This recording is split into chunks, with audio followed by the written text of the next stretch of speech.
Hello sir, thank you. Flipkart price calculator. जो नए seller हो गए उसको ब्रॉन्ज, सिल्वर, गोल्ड तो नहीं पता होगा। देखिए, ब्रॉन्ज सबसे फर्स्ट वाला सेलर, उससे ऊपर उसकी कैटेगरी के हिसाब से आप एलिजिबल हो गए तो आपको सिल्वर कैटेगरी में और बाद में गोल्ड कैटेगरी, तीनों में सिर्फ शिपिंग प्राइस का ही डिफरेंस है। जैसे जैसे आप लेवल में जाओगे आपका शिपिंग प्राइस कम होता जाएगा। बाकी सब तो सही है। ये पूरा ऑटोमेटेड कैलकुलेटर है, उसमें सिर्फ आपको सेलिंग प्राइस डालना है। चलो मैं डाल देता हूँ, 299 है मेरा सेलिंग प्राइस।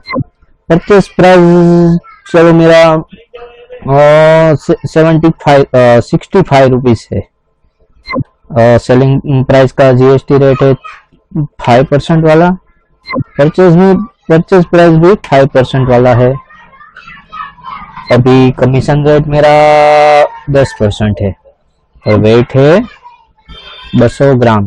यहाँ वेट जो डालना है वो ग्राम में डालना है। आपका एडवर्टाइजमेंट को काउंट करना है तो वर्डिट करिए। ये इंच और सेमी सिर्फ वॉल्यूमेट्रिक वेट काउंट करने के लिए ही है, उसका कोई कैलकुलेशन में कोई डिपेंडेंट नहीं है। लेकिन वॉल्यूमेट्रिक वेट आप कभी भी कोई भी चीज डिस्पैच करते हो तो फ्लिपकार्ट या अमेजोन, आपका जो सबसे ज्यादा वॉल्यूमेट्रिक वेट ज्यादा हो या आपका वेट ज्यादा, जो सबसे ज्यादा होगा वो काउंट करेगा।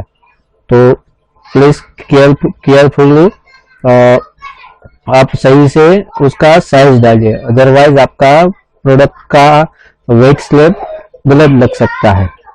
अभी आपका परचेस प्राइस इंक्लूड है कि एक्सक्लूड है, इसके हिसाब से आप इंक्लूड हो तो इंक्लूड है, 65 में जीएसटी इंक्लूड हो तो इंक्लूड डालिए, 65 प्लस जीएसटी हो तो एक्सक्लूड डालिए। आपको इतना डालना है। इसके बाद से फ्लिपकार्ट की कैलकुलेशन चालू होती है। वो फ्लिपकार्ट में आप शिपिंग प्राइस अपने हिसाब से भी मेंशन कर सकते हो। आप फ्लिपकार्ट में एफ एश्योर हो तो आपका शिपिंग चार्ज 0 ही रहेगा। फिर आप फ्लिपकार्ट में कभी कभी फ्लिपकार्ट की साइड से न्यू कस्टमर के लिए भी शिपिंग चार्ज 0 रहता है, तभी यहाँ 0 रखना है। अदरवाइज आप शिपिंग चार्ज लेते हो तो यहाँ आपको शिपिंग चार्ज मेंशन करना है कि आप कितना शिपिंग चार्ज लेते हो, अदरवाइज उसको 0 ही रखो। तो आप जो रखोगे उसके हिसाब से ही नीचे कैलकुलेशन काउंट होगा। सेलिंग प्राइस आ गया, कमीशन फी आ गया, फिक्स फी भी सब में सेम है। सिर्फ शिपिंग प्राइस ब्रॉन्ज में 40 है तो सिल्वर में 36 है और गोल्ड में 32 है। मीन्स 4 रुपीज का डिफरेंस है। ऐसे ही ब्रॉन्ज, सिल्वर, गोल्ड में डिफरेंस हो जाता है। कलेक्शन फी भी आपका सेम रहता है।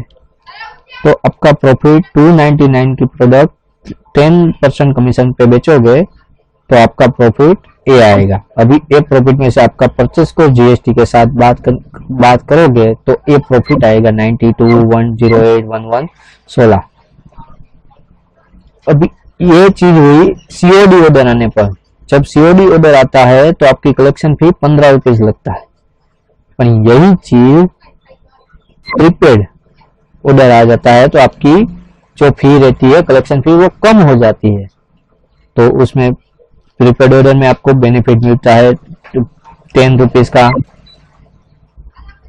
फिर आपको एक और कि आपका एक परचेस प्राइस है वो आपको 100 रुपीज प्रॉफिट चाहिए। तो आप 100 रुपीज करोगे तो 100 रुपीज के हिसाब से यहाँ दिखा देगा कि आपको इतना प्राइस रखना है, तो यहाँ 100 रुपीज के हिसाब से ही प्राइस। बाद में यहाँ जीएसटी लिएबिलिटी नेगेटिव होगी, आपको कुछ भी पे नहीं करना है सर गवर्नमेंट को। अदरवाइज पॉजिटिव होगी तो आपको पे करना है। 3, 5 और 12% नॉर्मली पे नहीं करना पड़ता है, क्योंकि अमेजोन और फ्लिपकार्ट आपसे जो भी चार्ज करता है, चाहे फिक्स फी, शिपिंग फी, कलेक्शन फी, वो सारे 18% पे होती है। मीन्स आपको क्रेडिट ज्यादा मिलता है, इसलिए आपको नहीं चाहिए। अदरवाइज आपका प्रोडक्ट 80% होता है तो आपको पे करना है। बहुत कस्टमर, नए लोग कस्टमर रहते हैं, सेलर रहते हैं जो 0% पे परचेस करते हैं, तभी उसको बहुत सारा जीएसटी पे करना पड़ता है। अदरवाइज वो जीएसटी में ही माल परचेस करता हो तो वो जीएसटी आधा हो जाता है, आधा ही गवर्नमेंट को देना पड़ता है। अदरवाइज आप जीएसटी में माल परचेस नहीं करते हो तो आपको 18% प्रॉफिट का देना पड़ता है। मीन्स आपका लॉन्ग ये तो एक ही ऑर्डर का है, ज्यादा ऑर्डर होते हैं तो बहुत लॉस हो जाता है। मीन्स आपको जीएसटी में ही माल परचेस करना चाहिए, बाद में प्रीपेड में कम प्रॉफिट ज्यादा बच जाता है। अभी एक चीज है ब्रॉन्ज सिल्वर गोल्ड, अभी एक चीज है फ्लिपकार्ट में एक खासियत ये है कि उसके कुरियर रिटर्न पे आपको कोई भी चार्ज नहीं देना पड़ता, जहां पे अमेजोन पे कुरियर रिटर्न पे आपको वन टाइम शिपिंग चार्ज देना पड़ता है। तो फ्लिपकार्ट की एक ये भी ये है कि जब कस्टमर रिटर्न करता है तो आपका चार्जेस बढ़ जाता है, कस्टमर रिटर्न पे आपका लॉस बढ़ जाता है। बिल कुछ भी बेचा नहीं फिर भी आपको इतना लॉस आपके ऊपर आता है। ये तो हुई 200 ग्राम 200 ग्राम वाले प्रोडक्ट। अभी आपको 500 ग्राम का भी होगा, 500 के ऊपर वो चला गया तो और बढ़ जाएगी। मीन्स फ्लिपकार्ट में हमेशा आपको स्लैब कौन से स्लैब में आप प्रोडक्ट भेज रहे हो वो उसके ऊपर ध्यान रखिए, उसके ऊपर नजर रखिए, अदरवाइज आपको बहुत लॉस हो सकता है। देखिए सिर्फ 1 ग्राम का फर्क में 155, अभी 1 ग्राम बढ़ गया सीधा 30 रुपीज प्लस। ऐसे ही किलो और 500 में करोगे तो किलो तक सही है, किलो में 1 ग्राम बढ़ गया तो और चलेगा। 2 किलो में 211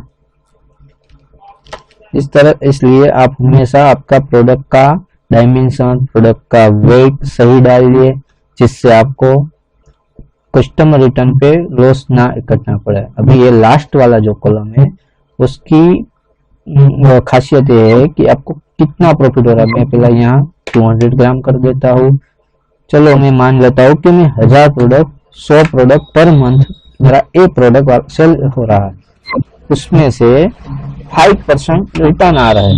जब 5% रिटर्न आएंगे तो इतना प्रॉफिट होगा।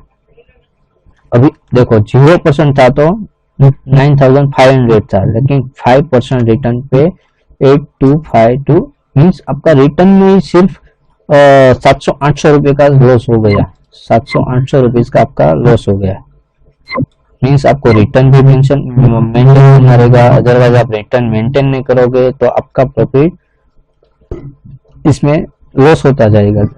नॉर्मली 10% गिने तो 7000 हो गए, जो 9 से 7000 सिर्फ 10% order return. Means return ratio हमेशा डिपेंड करता है कि आप कितना मेंटेन करते हो। आप ऑर्डर सेल करते जाओ लेकिन आप रिटर्न पे मीन्स ध्यान नहीं रखोगे तो आपका लॉस होगा। देखिए सिर्फ 100 ऑर्डर में 10% रिटर्न आया तो भी 2500 रुपये का लॉस हुआ। 2500 रुपये मीन्स हमेशा फ्लिपकार्ट में रिटर्न में ध्यान रखे कि कुरियर रिटर्न पे कोई वो नहीं है, लेकिन कस्टमर रिटर्न पे ध्यान रखिए। और कुरियर रिटर्न तो आएगा ही, लेकिन कस्टमर रिटर्न पे ध्यान रखिए कि आप प्रोडक्ट हमेशा अच्छी बेचे, अच्छी से पैकिंग कीजिए। ये पूरा एक्सेल सीट है, ये कोई सॉफ्टवेयर नहीं है। एक्सेल सीट वीबीए माइक्रो से लिखा हुआ है, ये पूरा एक्सेल में ही चलता है। Thank you.